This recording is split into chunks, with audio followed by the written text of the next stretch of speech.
habit of our evenings here that I first comment. Yes. You know that, before anybody can ask you anything.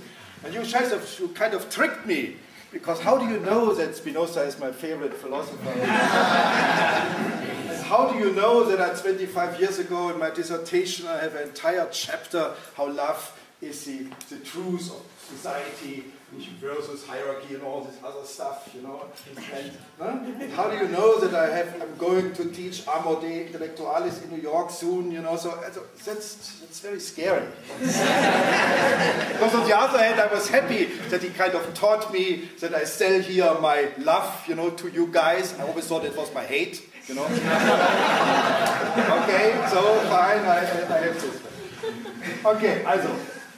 I would certainly, yeah, I would say I have to agree with everything you say. You know, no, I really mean it. I think it's a very courageous and to the point analysis to that. And if you are a political scientist or an activist, I can only congratulate you. That's exactly what you should do. With the horizon of the next 20 years of your lifetime, maybe your kids included. As a philosopher, I'm not so happy, because subspecie eternitatis, you know, I have my view is a little bit more. I want not just to miss what is the ability of these guys here to fight and to resist and to ask for democracy, so what's the ability of humans? What can humans do? So I want to live few thousand years ahead or a million years ahead, get a feeling of what it means to live a humane life. And in order to do that, you know, that's our strength as philosopher, and philosophy is at the core of this program, this cross-disciplinary program, is that we ask more basic questions. Also your analysis of the state of war, of the permanent, ongoing war, yes. But is that really the basic level?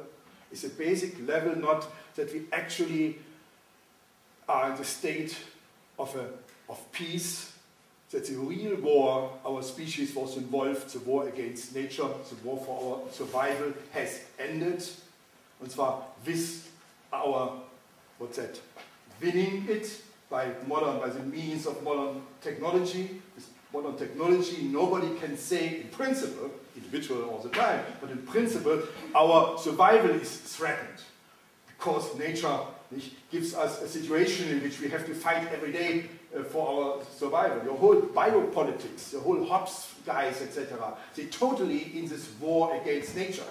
And the fellow human is just another form of it, greed and fear and whatever.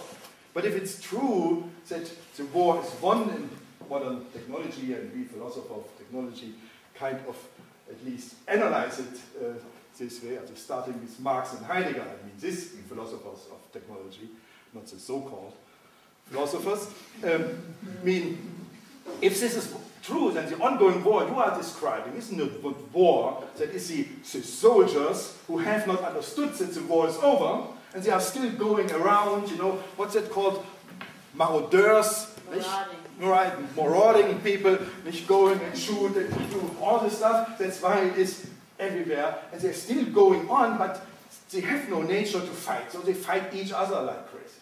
So the point here is, this has to be understood. No need to fight. There is nothing we have to fight over. It is enough there. And now I come to the second part of it. If you think about how we can understand humanity through economy again, you know, and try to find this. Then you have not understood that this was also labor was something which had to do with overcoming nature. And that what we call labor, we have kind of outsourced to a form of humanity, which is not our biological body, which are our robots. They are created, they are generated by us in order to work. For humans, to work for a living is inhumane in itself. There is no way to make any excuses for it. I mean, okay, we are in the world to be professionals. In the German we have this nice between labor and Beruf, the calling. You know. You have a calling in order that our life is intensive and interesting and exciting, etc. But this in no way has as a phenomenon to be related to making a living in the world. The living the robots will make. And it is kind of ridiculous. Now, like 50 years before, this will be self-evident and mainstream for everyone. Now to fight all these fights about, can I keep my job? How do I deal with my boss? Etc. Okay, I realize it's for the living people, kind to tell them 50 years from now, nobody will even know what it means to be a waiter or things like that. They say, so what? I have to pay my rent today, you know. Right. But this is such a self-defeating argument in terms of humanities. If I define myself with the ability to pay my rent, this is something, okay, for a philosopher. I agree, for people, social worker, homeless, and etc. The perspective is different. But I think as thinkers, we have no right to pay attention to a reality which is outdated and which has no way to survive, even if they try so hard, and certainly then it survives maybe 50 years longer. But it has in itself no value. What I'm saying here is, when you talk about democracy and multitude is very good, totally right, singularity together with communality, we are being this as singulars, that's another way we are phrasing this. But we are as free people. There is no democracy for workers. There is no democracy for people who have a 9-to-5 job and are too tired to see anything else like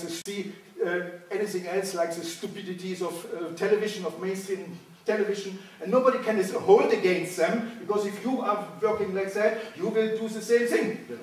So it is, in this case, and Athens is actually an interesting part of that. As you know, Marx said once, there would never be philosophy or democracy without the slaves. You know, the fact that they had robots in Athens doing the work, the robots we tax, so we have the means to live by, you know, this is a fact, that is an anecdote or an example you could bring in. You should ask, how do we learn, how do we prepare for the time in which not work is our main thing to do, but the time in which we have the time to think about who we are, how we want to do it. And here is the philosopher you should look to, not to Hobbes, but to Hannah Arendt, and her concept of natality as the concept of politics.